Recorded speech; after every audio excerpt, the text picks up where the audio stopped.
Selamat malam, Bapak Ibu Saudara yang dikasihi oleh Tuhan Yesus Kristus. Marilah kita sebelum membaca dan merenungkan firman Tuhan dalam rangka doa malam ini, kita datang pada Tuhan dalam doa. Tuhan Yesus, pada malam hari ini kami datang kepadamu dengan kerendahan hati memohon berkat-Mu.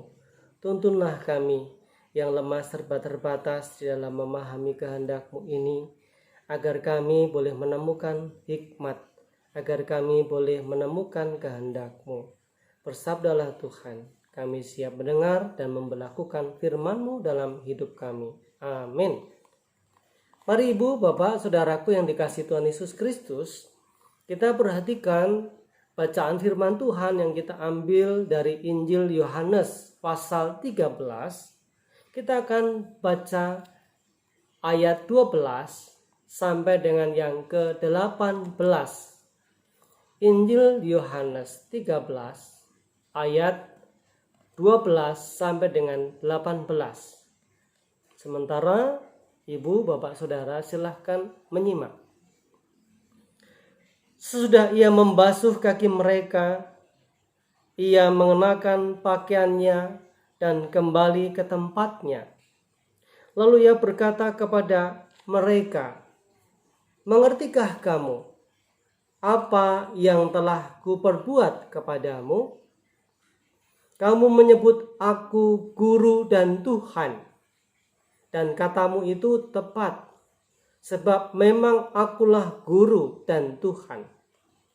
Jadi jikalau aku membasuh kakimu, aku yang adalah Tuhan dan gurumu, maka kamu pun wajib saling membasuh kakimu. Sebab aku telah memberikan suatu teladan kepada kamu, supaya kamu juga berbuat sama seperti yang telah kuperbuat kepadamu.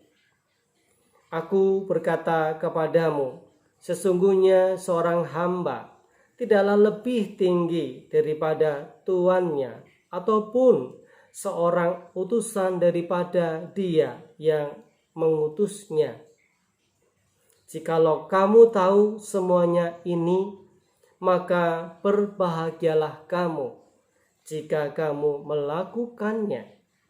Bukan tentang kamu semua aku berkata, aku tahu siapa yang telah kupilih, tetapi haruslah genap nas ini.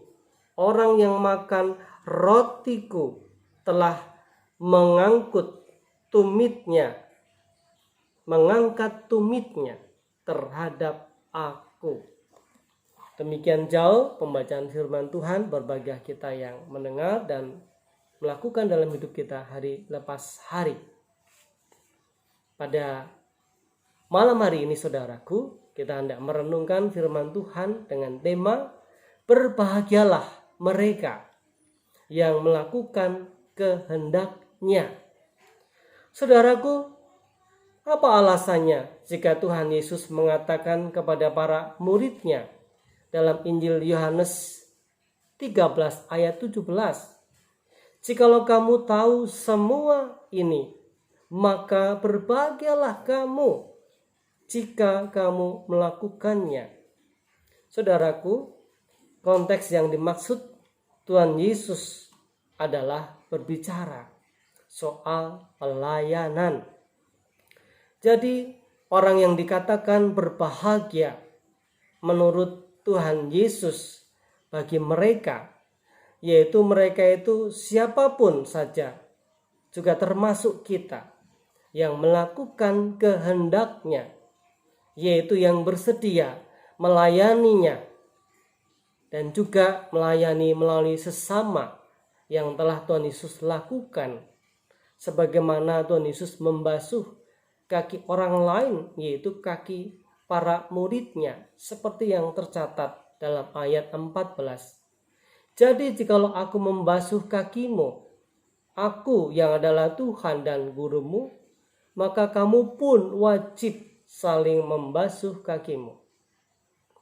Saudaraku, jika kita mengaku Yesus adalah guru kita, dan kita melakukan apa yang dikehendakinya, maka berbahagialah, karena kita adalah murid-muridnya yang sejati. Sebab hanya murid-murid yang palsulah, yang berpura-pura, dan dia tidak mau melakukan apa yang menjadi kehendak gurunya. Terlebih apa yang dilakukan adalah sesuatu hal yang berat, sesuatu hal yang merepotkan, mungkin tidak menguntungkan dan sebagainya. Karena kita sebagai seorang murid, maka kita berhak mendapat bagian yang dipunyai guru kita, Yesus, yang adalah guru yang tidak hanya sekedar guru biasa, namun Yesus adalah guru agung dan Tuhan kita. Yesus memberikan kebahagiaan melalui sabdanya. Sebab apa yang disabdakan Tuhan Yesus pasti menuntun kita kepada jalan kebenaran dan hidup yang kekal. Seperti yang disabdakan dalam Injil Yohanes 14 ayatnya 6 bagian B. Tidak ada seorang pun yang datang kepada Bapa kalau tidak melalui aku. Itulah kebahagiaan yang Tuhan Yesus berikan bagi barang siapa yang ingin bersedia dan mau menjadi murid-muridnya. Saudaraku, jika kita saat ini sudah mengerti bahwa kita jika melakukan kehendak Tuhan Yesus, yaitu hidup bersedia melayani Tuhan Yesus melalui sesama kita dengan segenap hati, sekalipun susah ya Bapak Ibu Saudara, karena tidak mudah untuk melakukan dan juga bahkan banyak rintangannya. Yakinlah saudaraku bahwa apa yang kita lakukan dalam dan untuk nama Tuhan kita Yesus Kristus tidak akan kembali dengan sia-sia, dan bahwa kita menjadi orang yang berbahagia. Marilah saudaraku, kita semakin sungguh-sungguh dan tekun dalam melakukan pelayanan pekerjaan kita, baik di gereja, di masyarakat, di tempat kerja, di sekolah, di kampus, bagi anak-anak yang masih sekolah, kuliah, dan dimanapun kita berada, termasuk di rumah kita masing-masing. Lakukanlah semuanya itu untuk kemuliaan nama Tuhan Yesus Kristus. Tuhan Yesus memberkati kita dengan firman-Nya. Amin. Mari kita satukan hati dalam doa. Terima kasih ya Tuhan Yesus Kristus, kalau pada malam hari ini kami diingatkan menjadi orang yang berbahagia ketika kami melakukan kehendak-Mu. Mampukan kami untuk dapat melakukan kehendak-Mu dengan tulus, dengan sungguh-sungguh. Di dalam nama Tuhan Yesus Kristus kami memohon. Amin.